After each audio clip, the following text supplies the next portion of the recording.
Good morning, friends, students, dear students. How are you all? Are you all well?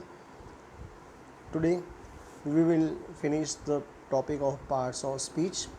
This is the fourth presentation. So, let us start.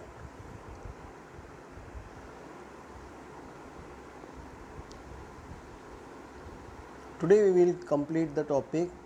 Two things are remaining: prepositions and interjections. So, let us start with preposition. As you can see the spelling, it has pre and position. If we break up the spelling, pre and position are seen.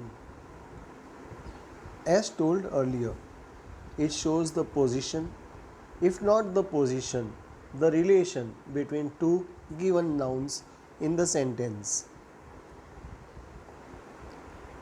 For example of we can say examples of prepositions are in, on, behind, above, from, for, to, at, etc. There are so many. You have been doing these exercises or you know about preposition from long time since childhood. Now suppose there is a sentence like the cat is dash the table. Now, what is the relation cat and table? Here, the relation is not there. We can see there can be a position, the position of cat with regard to the table or in accordance with the table. How many things can be possible here? Now, let us see where can the cat can be in relation or position of the table. If you try to give answer, it can be not one, it can be many answers like on, behind, near, beside, in front of, etc. So there can be one or more than one answers. Not always, sometimes.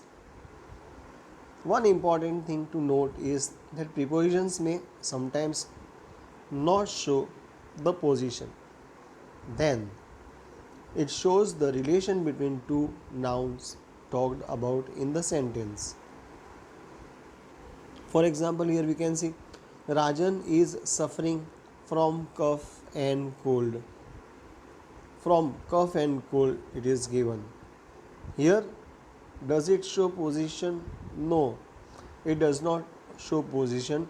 It shows the relation of disease or the suffering, what Rajan is suffering from.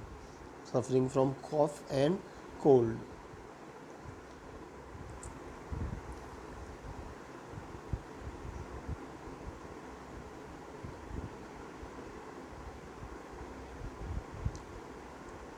In this example, from does not show position. Already I have explained. Let us take another example.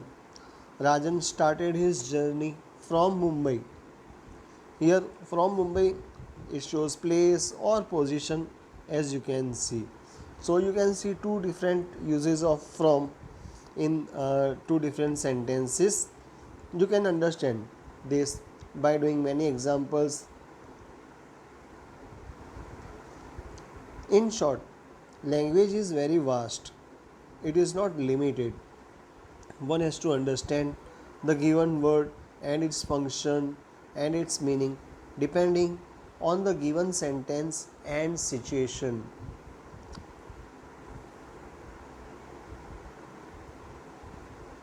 I hope you are following.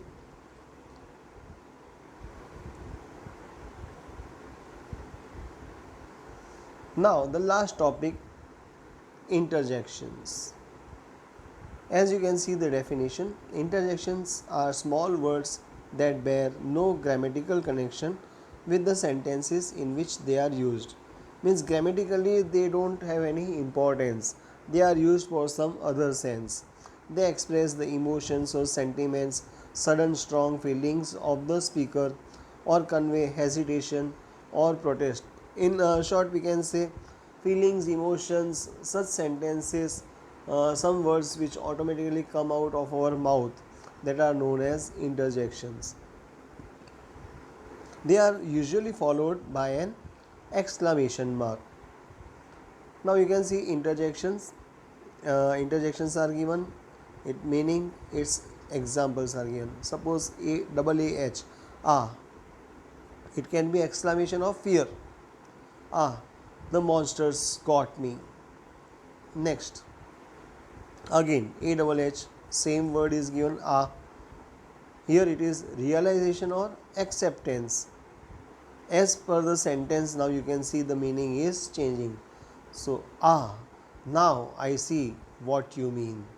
So, both are different, spelling is same, but according to the sentence, we can infer the meaning, it is different.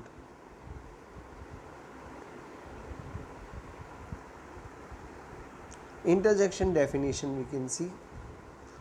Interjections are small words that bear no grammatical connection with the sentences in which they are used. They express the emotions or sentiments of the speaker or convey hesitation or protest. They are usually followed by an exclamation mark or sometimes comma also. So this can be the definition, or this is the definition of interjection.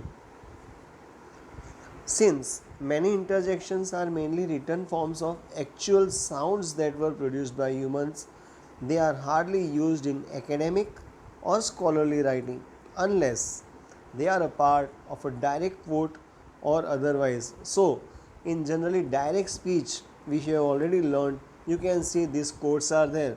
When we turn into indirect speech, they become affirmative sentences. So, you can see the difference or the support of this explanation in direct speech and indirect speech. Now, that's what I call a good shirt. Bravo. Both a and bravo are interjections used to show the speaker's admiration in the sentence. There are many different uses of various interjections.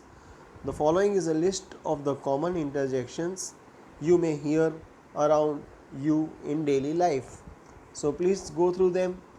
Note the main points of this lesson or this fourth presentation, I can say, that is preposition and interjections.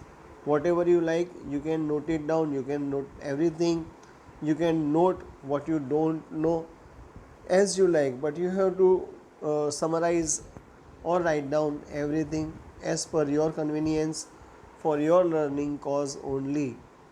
As much as you don't know, you should write. You don't skip the explanation, because I have already told that grammar does not change. Grammar is always the same.